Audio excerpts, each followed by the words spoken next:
እንዴት ናችሁ ውድና የተከበራችሁ ቤተሰቦቻችን? ይህ ፉአድ ባህሩ የዩቲዩብ ቻናል ነው። እያደመጣችሁን ስለሆነ እጅጉን ከልብ አድርገን እናመሰግናለን። ዕለተ እሁድ የከሰዓቱ ፕሮግራማችንን ዛሬም እንደተለመደው ይዘን ቀርበናል። የዝውውር ጉዳዮችን በስፋት በዛሬው ፕሮግራማችን እያነሳን ቆይታን የምናደርግ ይሆናል። በተለይ ትልልቆቹ የአውሮፓ ክለቦችን የተመለከቱ በጣም ትልልቅ የሚባሉ የዝውውር ጉዳዮች አሁን ላይ እየወጡ ይገኛሉ። እነሱን ጉዳዮች እያነሳን ነው ቆይታን የምናደርገው። ታዲያ እናንተ ከኛ ጋር ቆይታን ስታደርጉ ሀሳብና አስተያየት ካላችሁ ኮሜንት ቦክስ ላይ ልትጽፉልን ትችላላችሁ። ከዛ ውጭ ቪዲዮአችንን ላይክ እያደረጋችሁ ቆይታን ከኛ ጋር እንታደርጉ ነው በአክብሮት የምንጋብዘው። ማንቸስተር ዩናይትድን የተመለከቱ የዝውውር ጉዳዮች እየሰማን ነው። በአማካይ ቦታ ላይ የትኞቹን ተጫዋቾች ለማስፈረም አሁንም ጥረቶችን እያደረጉ ነው የሚለውን እንመለከታለን። የአርሰናል የዝውውር ጉዳዮችን፣ የቼልሲ፣ የሊቨርፑል፣ የማንቸስተር ሲቲን ጨምሮ የሌሎችም ትልልቅ ክለቦች የዝውውር ጉዳዮችን ዛሬ እያነሳን ቆይታን እናደርጋለን። ታዲያ እናንተ ከኛ ጋር ቆይታን እንድታደርጉ በአክብሮት ጋብዛችኋለሁ። የዕለተ እሁድ የከሰዓቱ ፕሮግራማችን እነሆ አሁን ጀምሯል። ከመሸጋገሪያው በኋላ በድጋሚ እንገናኛለን። አብረን እንቆይ።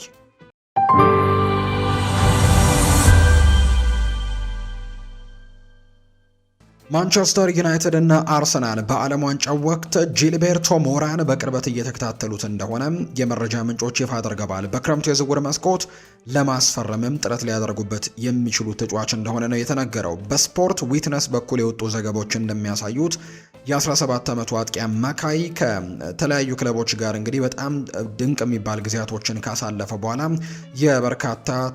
የበርካታ ክለቦችን ትኩረት የሳበ ተጫዋች ሆኗል። በአሁኑ ሰዓት በዓለም ዋንጫው ከሀገሩ ጋር ባሳየው ድንቅ ብቃትም በርካታ ትልልቅ ክለቦችን ቀልብ እንደሳበ ይነገራል። ጂልቤርቶ ሞራ ለማንቸስተር ዩናይትድ ለበርካታ ወራትም ሲታይ የነበረ ተጫዋች እንደሆነ ይነገራል። ሞራ በአሁኑ ሰዓትም በዓለም ዋንጫው ላይ የሚገኘው ትንሹ ተጫዋች ሲሆን በፕሪሚየር ሊጉም ክለቦች እየታደነ ነው የሚገኘው። ከፍተኛ ግምት የሚሰጠውና ብሩህ የወደፊት ተስፋ ያለው ተጫዋች ነው። ማንቸስተር ዩናይትድ እና አርሰናል በክረምቱ ሊያስፈርሙትም ይችላሉ ተብሏል። ለሁለቱ ክለቦች የረጅም ጊዜ ጥራት ያለው ኢንቨስትመንትም ሊሆን እንደሚችል ነው የተነገረው። እንደ ማንቸስተር ዩናይትድ ወይም አርሰናል ያሉ ክለቦችን የመቀላቀል እድሉም ለወጣቱ ሜክሲኮዊ ተጫዋች አስደሳች ይሆንለታል። በሙያው ትልቅ እርምጃን ወደፊት የሚራመድም ይሆናል። አጫወቱም ከኬቨን ደብሮይና ጋር በርካቶች እያመሳሰሉት ነው የሚገኘው። ሁለቱ ክለቦች ወጣት ተጫዋቾችን በማሳደግ ረገድ በአስደናቂ ታሪክ እንዳላቸው ይነገራል። እሱን ለማሳደግም አቅሙን ሙሉ በሙሉ እንዲጠቀምም ሊረዱት ይችላሉ። ሁለቱ ክለቦች የክትትል ስራቸውን ተከትለው የውድድር ዘመኑ ሲያልቅም ለተጫዋቹ የዝውውር ጥያቄን ያቀርቡ እንደሆነ አሁን ላይ የሚታይ ይሆናል። ስምምነቱን ለመጨረስ የሚያስችል አቅም ያላቸው ሲሆን የሜክሲኮ ክለብም ተጫዋቹን እንዲቆይ ለማሳመን ሊቸገሩ እንደሚችሉ ነው የመረጃ ምንጩ ይፋ ያደረገው። በሌላ በኩል ጂልቤርቶ ሞራ ለእድገቱ ግልጽ እቅድ ወዳለው ክለብም ለመሄድ ማሰብ አለበት ተብሏል። ብቃቱን ለማሻሻልና አቅሙን ለመጠቀምም በመደበኛነት የመጀመሪያ ቡድን ውስጥም የመጫወት እድልን ያስፈልገዋል። በትልቅ ክለብ ውስጥም አግዳሚ ወንበር ላይ ወይም ተቀያሪ ወንበር ላይ መቀመጥ ለእድገቱ ጎጂ ሊሆን ይችላል። ወደ ፕሪሚየር ሊጉ ክለብም ከመቀላቀሉ በፊት አስፈላጊውን ዋስትና መጠየቅ ይኖርበታል። ስለ ዝውውሩ ክፍያ የተጠቀሰ ነገር የለም። ነገር ግን ተመጣጣኝ ስምምነቱ ለወደፊቱ በጣም ትልቅ ጥቅምን ሊያስገኝለት እንደሚችል የሚያሳዩ መረጃዎችን ነው በትልቁ የሰማ ነው። ቸልሲ በክረምቱ የዝውውር መስኮት ከፓሪስ ሰን ዠርሜን ስፔናዊውን አማካይ ፋቢያን ሩይዝን ለማስፈረም ፍላጎቶች እያሳየ ነው። ከስፔን የወጡ ዘገባዎች እንደሚያመለክቱት ምናልባት ኤንዞ ፈርናንዴስ ክለቡን ለቆ የሚወጣ ከሆነ ቸልሲዎች በ120 ሚሊዮን ዩሮ አካባቢ ይህንን ተጫዋች ለመሸጥ ዝግጁ ሊሆኑ እንደሚችሉ ተነግሯል እና ቀድሞውኑ ምትክ ተጫዋች ለማምጣት እየፈለጉ ነው። ለስፔናዊው ዓለም አቀፍ ተጫዋችም ዝውውር የመጀመሪያ ደረጃ ድርድሮችም ተጀምረዋል። ፋቢያን ሩይዝ ከጥር ወር የዝውውር መስኮት በፊት ከአርሰናል ጋር ስሙ ሲያያዝ ነበር። ማንቸስተር ዩናይትድ ደግሞ ባለፈው ክረምት ፋቢያን ሩይዝን ማስፈረም ይፈልጉ እንደነበር ነው የተገለጸው። ፋቢያን ሩይዝ ለፓሪስ ሰን ዠርሜን ቁልፍ ተጫዋች ነበር። ለቼልሲም ተስማሚ ሊሆን ይችላል ተብሎ ነው የሚታመነው። የጨዋታውን ፍጥነት ከመሃል ሜዳ ሆኖ መቆጣጠርና በመከላከል ረገድም መርዳት ይችላል። የ30 ዓመቱ አማካይ በሙያው ከፍተኛ ደረጃ ላይ የሚገኝ ሲሆን በፕሪሚየር ሊጉ የመጫወት እድሉ ለሱ ትኩረት የሚስብ ሊሆን ይችላል። በፈረንሳይ በቋሚነት ብቃቱን ያሳየ ሲሆን ባለፉት ሁለት የውድድር ዘመናትም የዩኤፋ ቻምፒየንስ ሊግን 2 ጊዜ አሸንፏል። አዲስ ፈተናን ለመሞከር ክፍት ሊሆን ይችላል።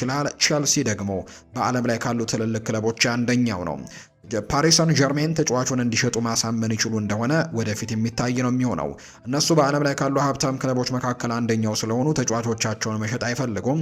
ቼልሲ የፈረንሳዩ ክለብ ፋቢያን ሩይዝን ለመሸጥ ማሳመን አስቸጋሪ ሊሆንባቸው ይችላል። ፓሪስ ሰን ዠርሜን ተጫዋቹን ከመልቀቃቸው በፊት በአግባቡ መተካትም ይኖርባቸዋል። በሌላ በኩል ዘገባው እንደሚያመለክተው አማካዩ በግምት 30 ሚሊዮን ዩሮ ይገመታል። እንደ ዩቬንቱስ ያሉ ክለቦችም ለስፔናዊው አማካይ ፍላጎት አላቸው። ሁኔታው እንዴት እንደሚዳበርም የሚጠበቅ ነው የሚሆነው።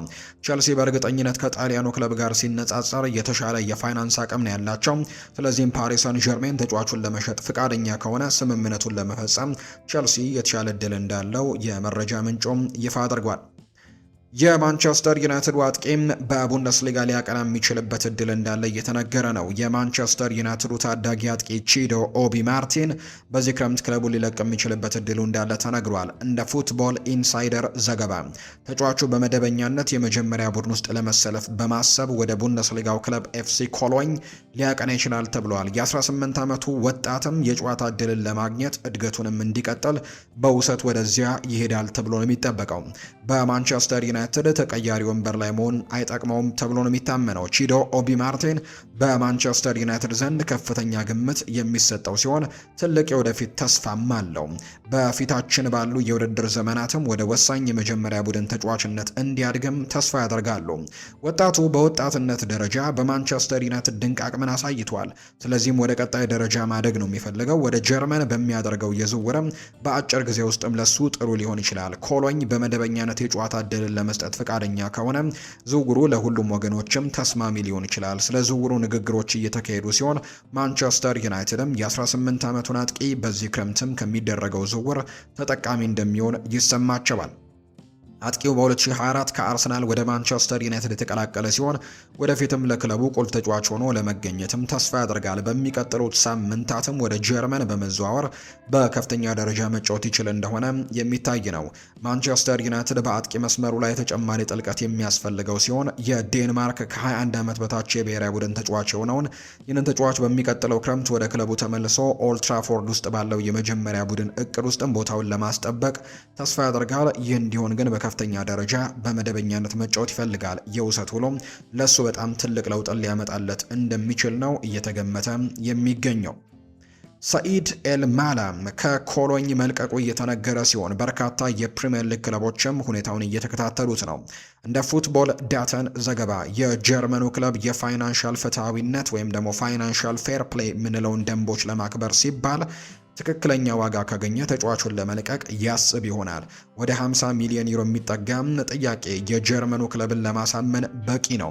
ሊቨርፑልና ኒውካስል ዩናይትድ ተጫዋቹን ለማዛወር ፍላጎት እንዳላቸው ተዘግቧል። ለተጫዋቹ ትልቅ ገንዘብ ለመክፈልም ዝግጁ መሆናቸው ግን ገና የሚታይ ነው።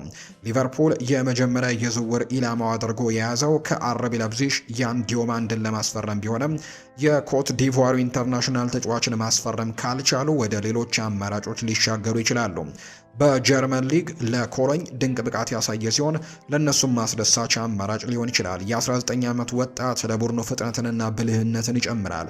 በእንግሊዝ ስኬታማ ለመሆን የሚያስችል ጥራት ያለው ሲሆን ለሊቨርፑልም የመጫወት እድልም ለሱ አስደሳች ነው። በተመሳሳይ ኒውካስል ቡድኑን ይበልጥ ለማጠናከር እየፈለገ ሲሆን የአንቶኒ ጎርደንን ምትክም ይፈልጋል። የ19 ዓመቱ ጀርመናዊ ባለፈው የውድድር ዘመን በሊጉ 13 ግቦችን ያስቆጠረ ሲሆን 5 ግቦችም እንዲቆጠሩ አመቻችቶ ማቀበል ችሏል። ሁለቱም ክለቦች ለወጣቱ አጥቂ 50 ሚሊዮን ዩሮ የሚደርስም ወይም የመክፈልም የገንዘብ አቅም አላቸው። በቀጣዮቹ ሳምንታት ፍላጎታቸውን በይፋዊ ጥያቄዎች ያረጋግጡ እንደሆነ የሚታይ ነው።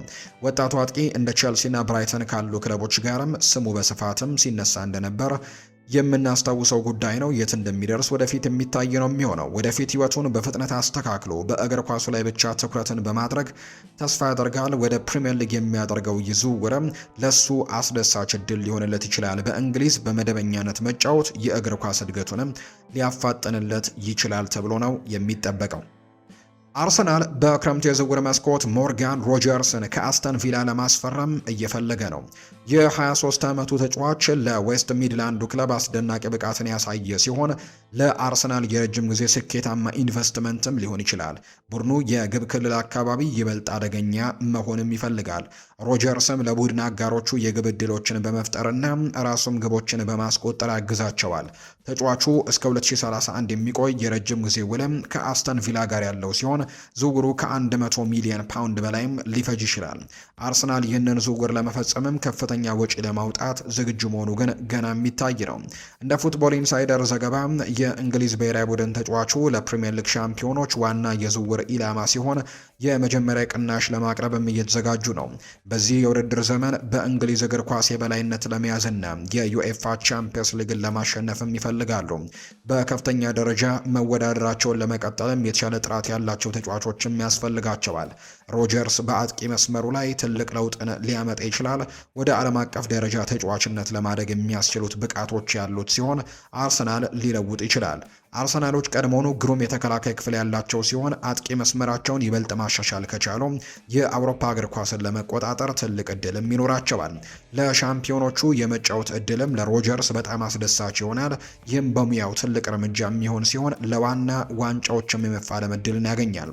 ሮጀርስ ባለፈው የውድድር ዘመን 14 ግቦችን ያስቆጠረ ሲሆን 12 ግቦች እንዲቆጠሩ አመቻችቶ ማቀበል ችሏል። በአሰልጣኝነትና በተሞክሮ መሻሻሉን ይቀጥላል። ለወደፊት ኮከብ ተጫዋችነትም የሚያበቁ ነገሮች ሁሉ እንዳሉት ነው የተነገረው። የባርሴሎና የደሞዝ ጣሪያ ችግሮች ባለፉት ዓመታት በስፋት የተነገሩ ሲሆን የካታላኑ ክለብ ተጫዋቾችን ለመመዝገብ ሲባል አንዳንድ የሚሰሙ የመልቀቂያ ውሳኔዎችን ከማሳለፍ ባለፈ የተለያዩ የፋይናንስ ዘዴዎችን ሲጠቀም ቆይተዋል። የዚህ ትልቅ ምክንያትም በ10 ዓመቱ መጀመሪያ ላይ የነበረው እያደገ የመጣ የደሞዝ ክፍያ ሲሆን ይህም እስከ ዛሬ ድረስም ክለቡን ሲያሳድገው ወይም ሲያሳድደውም እንደቆየን የተነገረው። ቢያንስ የአንጋፋው ግብ ጠባቂ ማርክ አንድሬ ቴር ስቴገን ጉዳይ ይህንኑ ይመስላል። የ34 ዓመቱ ተጫዋች ከ2 ዓመታት በፊት እስከ 2028 የሚያቆይ አዲስ ውል ከባርሴሎና ጋር ተፈራርሞ ነበር። አሁን ግን ዮሃን ጋርሲያን ካስፈረሙ በኋላ ቴር ስቴገን በክለብ ውስጥ አስፈላጊ ያልሆነ ተጫዋች ሆኗል። አምበል ቢሆንም ባርሴሎና ለተወሰነ ጊዜ እሱን ለማስለቀቅም ከፍተኛ ጥረቶችን አድርጎ ነበር። ባርሴሎና ቴር ስቴገንን በአያክስ የሚጫወትበት ጊዜ ደሞዙን 15 ሚሊዮን ዩሮ የሚከፍል ነበር። ባለፈው የውድድር ዘመን ቴር ስቴገን በጥር ወር የዝውውር መስኮት ለግማሽ የውድድር ዘመን በውሰት ወደ ዢሮና አምርቶ ነበር። ነገር ግን በቆየ በጥቂት ሳምንታት ውስጥም ጉዳት ደርሶበት ተመልሷል። አሁን በዚህ የውድድር ዘመን በውሰት ወደ አያክስ ሊያመራ እንደሆነ ይነገራል። ወደዛም ማምራቱ አይቀሬ ነው። ነገር ግን ክለቡ ከፍተኛ ደሞዙን ለመክፈል ፍቃደኛ አይደለም። ማርካ እንዳስረዳው ባርሴሎና በውድድር ዘመን ውስጥ የደሞዙን ክፍል ወደ 15 ሚሊዮን ዩሮ የሚጠጋን ይሸፍናል። ከስራ አስኪያጅ ሚሼል ሳንቼዝ ጋርም ለሁለተኛ ጊዜ ሲቀላቀል ይህ መጠን በአመታዊ ጠቅላላ ደሞዙ ከ10 እስከ 15 ያክሉን ይሸፍናል የተባለው። ባርሴሎና አሁንም አንቶኒ ጎርደንን መመዝገብ ይኖርበታል። ምንም እንኳን ሁኔታዎችን ለማስተካከል የተወሰነ ጊዜ ቢኖራቸውም ባርሴሎና በዚህ ክረምት ለአንቶኒ ጎርደን በዝውውር ክፍያ ወደ 16 ሚሊዮን ዩሮ ማዘጋጀታቸው እናም በደሞዝ ጣሪያቸው ውስጥም ደግሞ ለደሞዙ በቂ ቦታ እንዳላቸው ማረጋገጥ አለባቸው። ይህ ምናልባትም ወደ 30 ሚሊዮን ዩሮ ሊጠጋ ይችላል። የቴር ስቴገን መልቀቅም ለዚህ እገዛ ሊያደርግላቸው ይችላል። የካታላኑ ክለብ በዚህ ክረምት በደሞዝ ጣሪያው ሁኔታ ላይ ያለውን ችግር ለማቃለልም በርካታ ተጫዋቾችን ለመሸጥ እንደሚሞክር ምንም ጥርጥር የለውም። ምንም እንኳን በዚህ ክረምት በጣሪያው ውስጥም ለመመለስ ተስፋ እንደሚያደርጉ ቢነገርም ሊቨርፑል ለሞሐመድ ሳላህ የረጅም ጊዜ ምትክ ለማግኘት በሚደረገው ጥረት ትልቅ እንቅፋት ገጥሞታል። የአረቢ ለብዚሹ የክንፍ ተጫዋች ያን ዲዮማንድ ቀጣይ መዳረሻው ፓሪስ ሰን ዠርሜን መሆኑን መግለጹ ተዘግቧል። ዘ አትሌቲክ እንደዘገበው የ19 ዓመት ወጣት በዚህ ክረምት ላይፕዚግን ለቆ የሚሄድ ከሆነ ምርጫው ፓሪስ ሰን ዠርሜንን መቀላቀል እንደሆነ ይፋ መደረጉ ነው የሚታወሰው። ያን ዲዮማንድ ቀጣይ መዳረሻው ፓሪስ ሰን ዠርሜን ነው የሚሆነው። ዘ አትሌቲክ ይህንን መረጃም ይፋ አድርጎታል። ይህ ለሊቨርፑል ለውጥ ነው። ምክንያቱም ዲዮማንድ ከሳላህ መውጣት በኋላም የሊቨርፑል ቁጥር 1 የአጥቂ ኢላማ ተደርጎ ነበር የሚወሰደው። ሊቨርፑል ወደ 100 ሚሊዮን ዩሮ በግምት 87 ሚሊዮን ፓውንድ የሚጠጋ የዝውውር ጥቅልን በማቅረብ ምን ያክል ቁም ነገር እንዳሳየው አሳይቶ ነበር። ሆኖም ግን ላይፕዚግ ያቀረቡትን ጥያቄም ውድቅ አድርጎታል። ከፓሪስ ሰን ዠርሜን ጋር እስካሁን የተረጋገጠ ስምምነት የለም። ነገር ግን የተጫዋቹ ምርጫ ለውጥ በውድድሩ ዙሪያ ላይ የነበረውን ስሜትም ቀይሮታል። ሊቨርፑል ይህ ዝም ብሎ ያመለጡ ተጫዋቾች አይነት አይደለም። ዲዮማንድ ከሳላህ በኋላ የቀይ መስመር ማጥቃትን እንደገና ለመቅረጽ የሚያግዝ ትልቅ አይነት የክንፍ ተጫዋች ተደርጎ ነው ይታይ የነበረው። ፍጥነት፣ ቀጥተኛ ጨዋታ፣ አንድ ለአንድ የመቅጠም ብቃት እና ደግሞ ገና በአስራዎቹ ዕድሜ ውስጥም ቢሆንም ትልቅ አጥቂ ሚናን የመጫወት በራስ መተማመን አለው። እንደ መረጃዎቹ ዲስ ኢዝ አንፊልድ በተባለ የመረጃ ምንጭ ቀደም ብሎ እንደዘገበው ላይፕዚግ የመጀመሪያ ጥያቄውን ውድቅ ካደረገ በኋላ ሊቨርፑሎች የተሻለ ቅናሽ ይዘው እንደሚመጡ ወይም እንደሚመለሱ ይጠበቅ ነበር። ይህ ክለቡ ብዙ ገንዘቦችን ለማውጣት ፍቃደኛ መሆኑን ያሳያል። ነገር ግን የፓሪስ ሰን ዠርሜን ማሳሰቢያ ኃይልም አሁን ላይ ችላ ለማለት አስቸጋሪ ሆኗል። የፈረንሳይ ሻምፒዮኖቹ ለዲዮማንድ ዋንጫዎችን ለማሸነፍ በሉዊስ ኤንሪኬ ስር ለመስራትና በናስር አል ካላይፊና በሉዊስ ካምፖስ የሚመራው ፕሮጀክትም አካል ለመሆን መደበኛ እድሎችን ሊሰጡት ይችላሉ። ሪፖርቶች እንደሚያመለክቱ ተጫዋቹ ፓሪስ ሰን ዠርሜን የባሎን ዶርን ጨምሮ ለግል ክብር እንደሚወዳደርም ሊረዳው እንደሚችል ነው የሚያምነው። ይህ ለሊቨርፑል ከባድ ግምት ነው። ዲዮማንድ ለሳላህ ምትክ በእርግጥም ዋና ኢላማቸው ከሆነ እሱን ለፓሪስ ሰን ዠርሜን ማጣትም ክለቡን በክረምቱ እቅዱ ላይ ትልቅ ክፍልም እንዲያስተካክል ያስገድደዋል። ሊቨርፑሎች ቀደም ብለው ወደ ሌላ አቅጣጫ እያመዘነ ያለን ተጫዋችም ለመከታተል ብዙ ጊዜ ማባከን አይችሉም። ላይፕዚግና የተጫዋቹ ካምፕም አንድ ተጨማሪ ጊዜን መሞከር አለባቸው። ነገር ግን መልሱ ተመሳሳይ ከሆነ ሊቨርፑል በፍጥነት መንቀሳቀስ አለበት። ሳላህን መተካት ቀላል አልነበረም። እንደ ዲዮማንድ ያለ ከፍተኛ አቅም ያለው ተጫዋችን ማጣትም ያንን ስራ የበለጠ አስቸጋሪ ያደርገዋል ተብሎ ነው የሚጠበቀው። ውድን የተከበራችሁ ቤተሰቦቻችን ከፉአድ ባህሩ የዩቲዩብ ቻናላችን ለዛሬ ያዝንላችሁ የዝውውር ጉዳዮች ላይ ትኩረት ያደረግንበት ፕሮግራማችን ይህንን ይመስል ነበር። ቆይታችሁን ከኛ ጋር ስላደረጋችሁ እጅጉን ከልብ አድርገን እናመሰግናለን። ፉአድ ባህሩ ፕሮግራሙን እየመራው ከእናንተ ጋር ቆይታን አድርጌያለሁ። ሌሎች ርዕሰ ጉዳዮችን በቀጣይ ፕሮግራሞቻችን ይዘን በድጋሚ የምንመለስ ይሆናል። ስላደመጣችሁኝ፣ ስለተከታተላችሁኝ፣ ቆይታችሁን ከኛ ጋር ስለነበር ከልብ አመሰገንኩኝ። መልካም ቀን